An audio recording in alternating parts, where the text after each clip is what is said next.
হে তেজদীপ্ত বঙ্গ সন্তান, আমাদের স্বভাব অনুসারে আমরা তোমাকে পুজো করেছি। আমাদের স্বভাব অনুযায়ী আমরা তোমাকে ভগবান বানাতে চেয়েছি, হয়তো পেরেওছি। কান্নার সমুদ্র আজও উত্তাল, অজ্ঞানতার অন্ধকার আজও ভয়ঙ্কর, কর্মবিমুখ গড্ডালিকা আজও স্রোতস্বিনী। আমরা এই ধোঁয়াশা ঘেরা শূন্যতায় দাঁড়িয়ে তোমার কথা বলে তোমার পুজো করি। তোমার নামে লাইব্রেরি বা পথ বা সংগঠন গড়ি, উৎসব করি। আলোর বাহারে সাজাই মেলা, অন্ধকার যেমন ছিল থেকে যায় তেমনই। মাইলস্টোনের সংখ্যা পরিচয় তোমার অসামান্য মেধাকে স্মরণ করায়।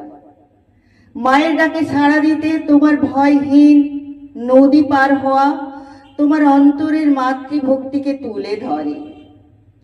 তুমি আমাদের অন্ধকার ভেঙে আলোর বর্ণ পরিচয়ে ধ্বনি করেছ।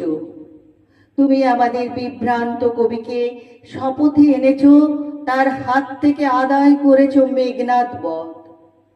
তুমি গরিবের কান্নাকে তুলে দিয়েছ নিজের চোখের পাতায়। তুমি বাল বিধবার যন্ত্রণাকে পাথর করেছ নিজের বুকে। তুমি লুণ্ঠনকারী ইংরেজের মুখের ওপর তুলে দিয়েছ স্পর্ধার চটি জুতো।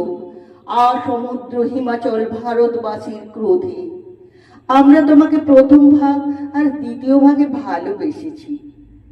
অক্ষর জ্ঞান সমাপ্ত করে আমরা চিনতে শুরু করেছি সেই সব মহামন্ত্র, যাতে করে আখের গুছানো যায়। আমরা কোনো এক কালে তোমাকে নির্বাসিত করেছি কারমাটারে। তোমার হৃদয় জোড়া ভালোবাসা আর চোখ ভরা জলকে আমরা মূল্য দিইনি। আজও বিধবার বিবাহ সহজ হয়নি। আজও অশিক্ষা অন্ধকারে অন্ধকারে ভয়াল। সত্যিকারের বর্ণ পরিচয় যা ধরা ছিল তোমার প্রতিদিনের জীবন যাপনে, সে বর্ণ পরিচয়ে আমরা পরিচিত হইনি, হতে চাইনি। তুমি আমাদের ক্ষমা করো। হে তেজদীপ্ত বঙ্গ সন্তান, তুমি আমাদের ক্ষমা করো। তুমি আমাদের ক্ষমা করো। নমস্কার।